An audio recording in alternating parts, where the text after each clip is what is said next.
to move or be fed is usually we call it cow call, and it really can be anything from "Hey you dummies" to whatever you make.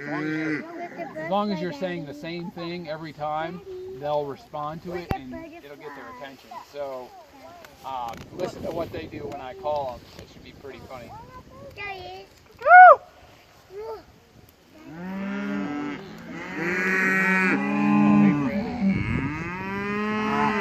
So they're like, we're ready to go. We know what their problem is. So I'll go ahead and let them in.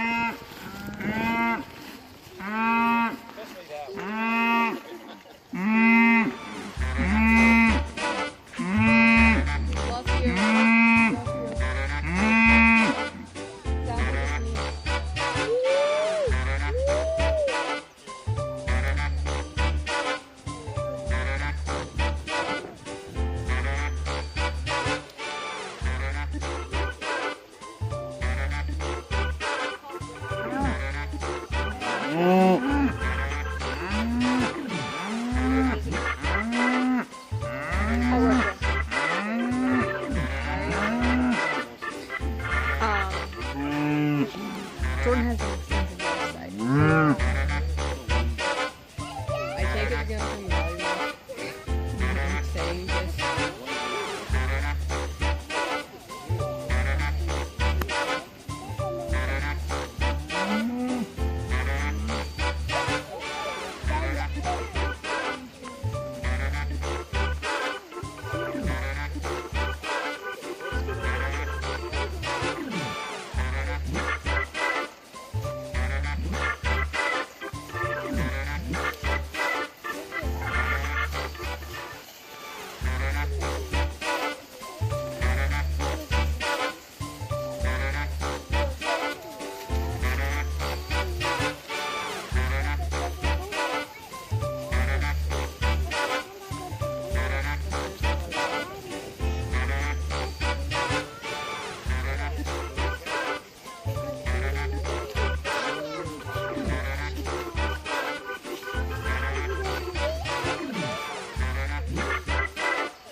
When you tell them it's time to go move cows, their eyes get a little bit glassy and they get a little bit concerned because moving cows is like rounding them up from the back 40 and four-wheelers and lots of cursing and maybe a six-pack of beer involved.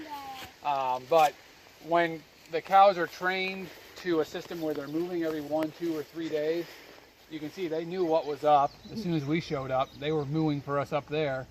And as soon as I opened up that fence, it was like opening the buffet at Wood Grill. Off they go. So What's Wood Grill? it's like a Golden Corral kind of thing, but better. All right, so unlike the chickens or pigs, which we move on a more of a regimented, time-oriented schedule, with cows, because they are strictly an herbivore, their movement is dictated by what the grass is doing. And there's a couple tools that we use to best orient how we run our cows. One of them is the number of cows that we have in a herd. So we want to have a correct stocking for our farm, the correct number of animals to the forage that we have.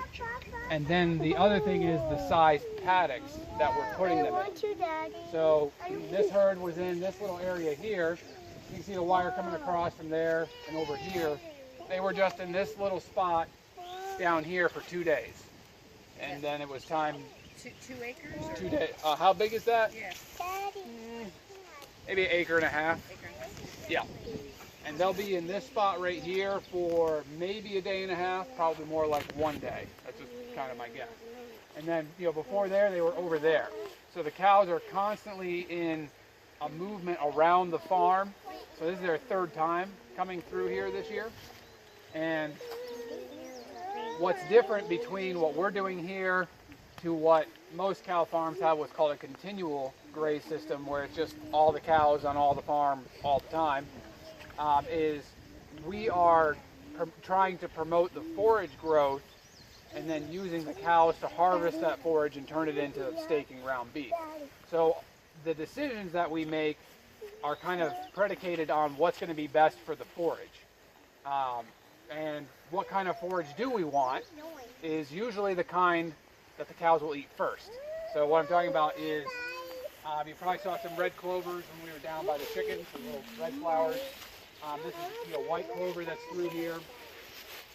These are cows' preferred forages, and when you have a continual graze system, that's the first thing that they eat, and they come back and keep eating it, and before too long, that plant just goes away, because it keeps, every time it tries to grow and put its little solar panel out and start collecting energy, it gets nipped off again, and again, and again, and that's where you end up with a field that is just full of thistles that the cows won't eat, and there's not the forage that they want to eat, and you end up in a declining productivity on your acreage. So the number of cows that you can run gets less and less and less over the years because your forage has kind of gone to crap. Or you become very dependent on chemical fertilizers, seeding, liming, all this other inputs that you have to put in, which drives your cost up. So like with these fields, we've never put chemical fertilization, we don't lime, we don't do any of that kind of stuff, we don't seed. This is all just the native forage that's coming up. And then we're using the animals to be our lawnmower instruments to help maintain the forages that we do want. What is lime? Lime? It's calcium carbonate. No, I mean, like, what does liming mean? So lime, it's a rock basically that's being ground up into powder. And what happens with nitrogen in the soil is if your nutrients are out of whack, we'll say they're not in correct proportion, the nitrogen becomes bound up inside of other not microbes, but in other molecules. What lime does is it breaks that open, and so the nitrogen molecule is then released for the plant to scavenge it. So, what we found is that when we apply the principles of rotation, constant movement, again bringing the animals to the feed, that the number of animals the acreage can support begins to go up over the years, because our first focus is in what's going to promote the most forage growth, not how can we put the most cows on this piece of ground. So we're only going to put the number of cows on the farm that the forage allows us to carry, if that kind of makes sense. So, this year it's about 60. It might be more next year. We might have to adjust it up and down a little bit, but we're not coming in here with the mindset of we're going to run a 100-cow farm, regardless of what we got to do to make it happen. So I'm trying to think of some other things about the cows, but this is their third time coming through here this year, which is pretty good forage for this go around this time of year. And one major difference I'll point out with grass-fed beef as opposed to like corn-finished beef is we're only harvesting the beef in a pretty narrow window during the year. So kind of from June to October, whatever we're going to put in the freezer for that year, that's when it's going in the freezer. We're not trying to have a nice fat cow in February using just grass to finish them. And one of the reasons grass-fed beef gets a bad reputation is either they're harvested out of season or it's an underfinished animal, and sometimes both. And that's where you get that cow that tastes real gamey and is tough and just not good. And then people say grass-fed beef sucks. I guess any other questions on these guys while we're back here? Where's the end of your, sorry, it's not a cow question, but where's the end of your land? So that fence right there is our property line. Okay. And whose land is that pasture over there?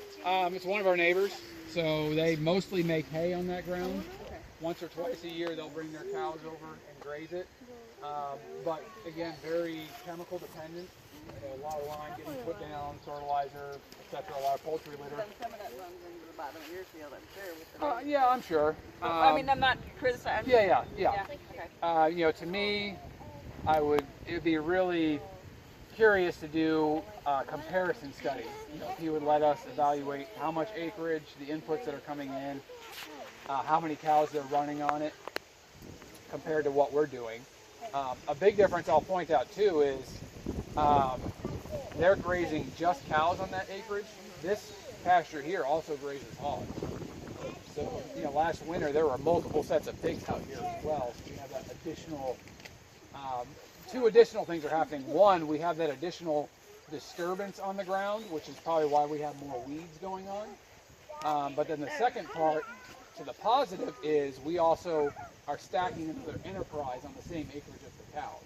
So when the ground is frozen in the winter and there's not much grass out here, that's when the pigs are coming out. You know, they're getting fed their feed and hay, and they're putting down a lot of nutrients on the ground. When summer comes around, they roll back into the woods because it's a lot cooler. A normal July day, if this was a normal July day, a big 600-pound sow would not be happy out here on the pasture. She wants to be in the cool woods. There in the bottom somewhere. Are they back in there right now? Yeah, that's where we're gonna go here at the end. Just between these fields, as far as I can see, my eyes ain't as good. Even just the foliage is different. Yeah. Well, again, they're doing a lot of sprays to get rid of weeds. Because they're wanting just orchard grass. So like this field here gets seeded pretty regularly. Chicken litter put on it, lime. Yeah, just kind of the normal stuff you would expect from a farm. So is it the fence that, like, right there where the cows were, or the fence over there? No, the one right here in the middle. Okay. Yeah. So, you know, a lot of conventional guys will come out and look at what we're doing, and the first thing they say is, oh, you have so many weeds. Can we help? Yeah, well, you need to get out here and spray the weeds. Instead of, the question that really needs to be asked is, what is the production off of that acreage? If I'm getting double the forage and can carry twice the animals that he can, I'm perfectly fine with 10% of it being weeds. That really, weeds, the weeds are more of a problem in our own minds than they are a problem for the ground, unless you get into some real invasive stuff. But I'm just talking your general ragweed like these guys, and you know, some of your broadleaf, like this right here, you know, broadleaf plantains. A lot of cow guys would freak out about this being in their pasture because it's an invasive weed. But by tomorrow, there won't be one of these in this field because the cows love to eat those. So there's something the cows like in there. So we're gonna let them eat it. And also, what benefits are there to having some of these deep taproot weeds in the pastures? You get like a burdock or something like that. It's putting a root down 2 feet into the ground, and it's pulling up minerals and things from down there that when we run the cows at a density like this, and you can see down through here, most of those weeds either got eaten or they got stepped on and trampled. So is there benefit there that maybe we don't know? But to me, the question always needs to be, what is the acreage doing? You know, what's the positive coming off the acreage, and not, oh, there's this negative of you've got some weeds out there, you know, looking unsightly. Well, this is not a flower culture. You got some outstanding looking cows, so. Well, I guess the proof is in the pudding. Yeah. Because this is not a gardening competition.